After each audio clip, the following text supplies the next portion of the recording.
decided I'm here to speak to you about a very important topic. It's come to my attention that a lot of you out there cannot actually jump. It's quite sad.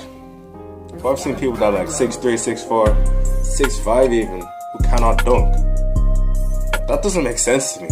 How can you be that tall and not be able to dunk? Like, doesn't make sense. It doesn't add up. Personally, I am 5'11" and I can dunk. So, yes, it's quite shocking. So we need to address this issue, and I will talk to you about what I think you should do to fix this predicament. Few things, lifestyle changes that will help you get up higher. First thing first, on the first thing you need to do is work on getting your legs actually stronger. You get me? Things like running, squatting, and all that kind of stuff that will help you build up the leg strength. Yeah, do that. Strengthen your legs. Yeah, more power in these muscles. I've got big legs, trust me. Second, explosive movement. See, because getting yourself in the air high is about getting yourself off the ground fast. But to do that, you need to work on your fast twitch muscle. Now, some people might not know this, but there are two types of muscle groups. Type 1 muscle and type 2 muscle. Type 2 muscle is comprised of two different subgroups. Type 2A and type 2B. Type 1 muscle is the slow twitch and type 2 is the fast twitch.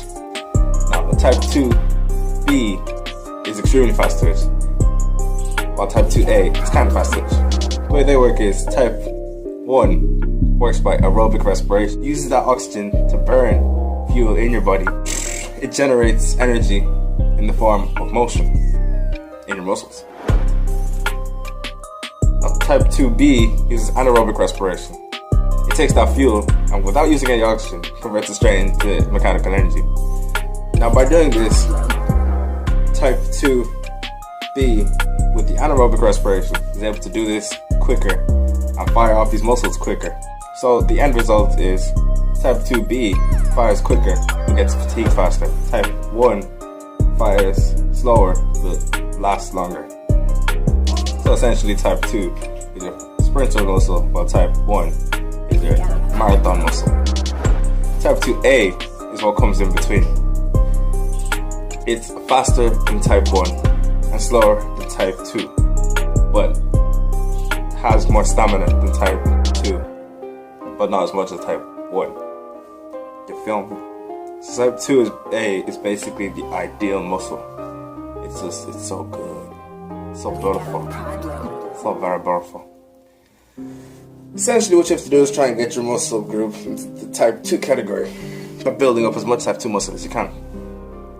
You're gonna do that is things like sprinting. When people do them really slow push-ups, they be like,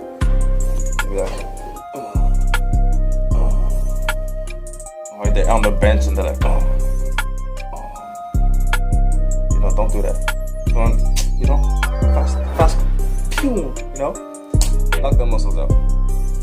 You know what it is. So yeah, do that stuff. Third thing, a lot of jumping is to do with muscle memory. If you don't know what muscle memory is, you should probably go figure it out. Realistically, what muscle memory is when you do an action, a pathway is created from your brain to that muscle group. And the more you use that pathway, the easier it is for the signals to be sent down that pathway. And the more readily the signals fire. So by doing something a lot, you become better at doing it, and it happens more naturally. Now, muscle memory, in terms of jumping, what you have to do is get into a good technique in jumping. Then over time, that technique will become second nature to you, and then you can just focus on forcing, you know, strength into that jump. That way you'll get up as high as you can.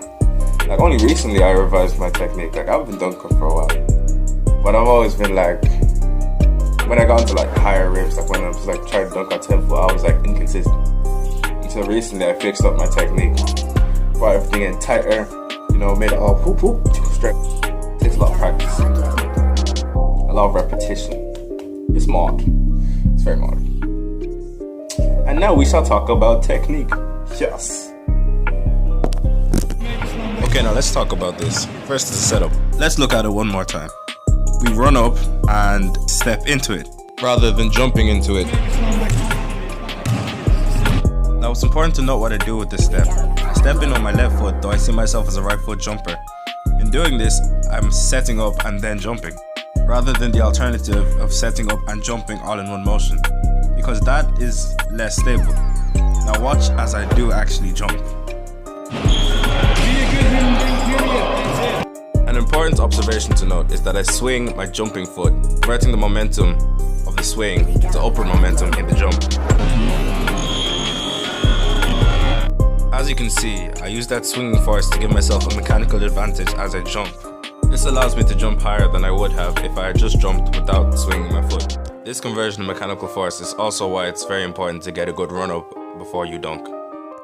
Watching from the start and putting all aspects together, the run up, the setup, the swing and the jump, you can see how the mechanical advantage is carried the whole way through to allow me to get as much height on my jump as possible.